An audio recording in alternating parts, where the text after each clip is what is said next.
আমার নাম শিউলি, বয়স ২৬। আমি একজন গৃহবধূ। আমার বিয়ে হয়েছে প্রায় ৩ বছর। আমার স্বামীর নাম মৃণাল। সে একজন সরকারি চাকরিজীবী। তার স্বভাব খুবই শান্ত, কিন্তু একটা সমস্যা, সে শারীরিকভাবে একদম দুর্বল। মানে আমাদের মধ্যে স্বামী স্ত্রীর মতো মিলানের যে সম্পর্ক হওয়ার কথা, সেটা হয় না। প্রথম ৬ মাস ভেবেছিলাম ও লাজুক, সময় লাগবে, কিন্তু সময়ের পর সময় গড়ালো, সমস্যা থেকে গেল। আমি ভেতরে ভেতরে একা হয়ে যাচ্ছিলাম।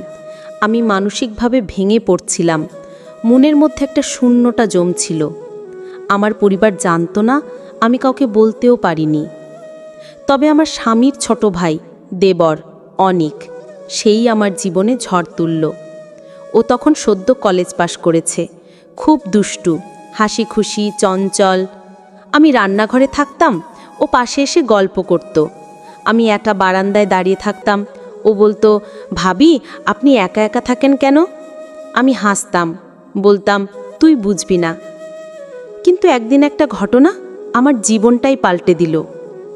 একদিন রাতে বৃষ্টি হচ্ছিল খুব।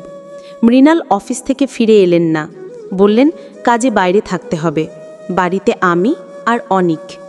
হঠাৎ করে লোডশেডিং, অন্ধকারে আমি ভয় পেয়ে গেলাম। অনিক আস্তে করে বলল, ভাবি আপনি ভয় পান? আমি চুপচাপ ছিলাম। ও পাশে দাঁড়িয়ে থাকলো। সেই রাতে হঠাৎ করে আমার কাঁধে ওর হাত। আমি চমকে উঠি। অনিক?